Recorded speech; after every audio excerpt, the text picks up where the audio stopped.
වැස්ස දවස් කියන්නේ හරි ලස්සන ඒ වගේම මායාකාරී දවස් ජාතියක්. උදේ හැරෙන්න නම් පරක්කු වෙනවා තමා. ඒ වුණාට ඒ දවස් හරිම ලස්සනයි. හරිම කාම්. එන්නකෝ මාත් එක්ක දවස් ස්පෙන්ඩ් කරන්න. මේ තමා උදේ නැගිටිද්දි මගේ ආරක්ෂකයෝ ඉන්න විදිහ. ඉඟුරු බිස්කට් එකක් එක්ක තේ එකක් යන වැස්ස දවසට මරේ මරු. ඉතින් මේ තේක බොනකම් මං දවසේ කරන්න තියෙන මොනවද කියලා චුට්ටක් කල්පනා කරනවා. ඊට පස්සේ ටු-ඩු ලිස්ට් එක අප්ඩේට් කරගෙන උදේ තියෙන වැඩ ටික කරනවා. ඒ වගේම ජර්නල් කරන්නත් චූටි වෙලාවක්ම තියාගන්නවා. අපේ චූටික්ගෙට ලව් සික් එක හැදිලා ඉන්න මේ දවස් ටිකේ. බලන්නකෝ.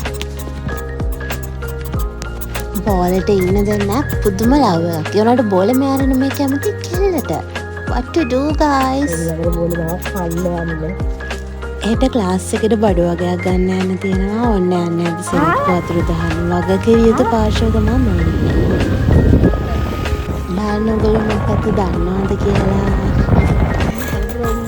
මේ තියෙන කේක් බඩු වලට දන්නවද කියලා. අර හෙට තියෙන කේක් ක්ලාස් එක. මේකේ පාර්ට් 2 එකෙන් මම ඔයගලන්ට ඒ ටික අරන් යන්න මොනවද හැදුවේ කියලා.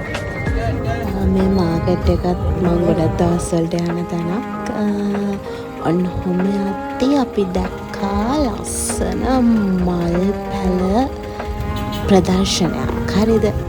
ඉතින් ඔන්න අම්මයි මායි ඒකටත් ගියා. අනිවාර්යෙන් යන්න එපා එහෙම මොන හරි දැක්කා. මොකද ගාලා මට ඉන්න බෑනේ. මගේ දිකිටි කෙනෙකුත් හම්බුණා. අම්මගේ යාළුවෙක් එක්ක කතා කර ඉතින් මට සතු දැක්කොත් චුට්ටක් ඉන්න බෑ. ගෙදරට ආවම අපිට කලින් යාලා තමයි අත්වලට යන්නේ. අන්න මං හදපු රෙසින් අයිටම්ස් ටිකකුත් තියෙනවා. කාලෙකින් තමයි හැදුවේ. ඔයාලා ඉස්සරහ ගෙදර යනවා print out ටිකක් අරගන්න. ඉතින් ඔන්න දැන් රෑත් වෙලා තව එකක් print outs මං ගෙදර ඉද්දි චූටි print outs ගහනවා. මගේ මේ printer එකෙන් මගට හරි ආදරේ යන්නේ. ඔන්න ඇස්සේ මාව බලන්න යාළුවෙක් ඇවිල්ලා. ඕ මගේ පැත්තට හැරුණා. අපේ චූටි හරි සද්දයක් ඇවිච්ච ගමන් මේගොල්ලෝ එනවා මොකක්ද කියලා බලන්න. ප්‍රශ්න විසඳන්න බෑ. පොරමන් දිහා බලාගෙන ඉන්නම ෂේප් එකේ මාරු වුණා. මේ දෙන්න ගත්ත මල් පැලක. මං කරන්න ආසම දේ මොකක්ද කියලා අහුවොත් ඔය එක චූටි හෑන්ඩ් ක්‍රාෆ්ට් වල තමයි මං ආස. හරිද? ග්‍රැෆික් ඩිසයිනින් ඒ දේවල් කරාට මම මේ අතින් කරන දේවල් වලට තමයි හරි ආස. ඉතින් මේ දවස්වල එක ජාති ගොඩක් try කරන ගමන් ඉන්නේ.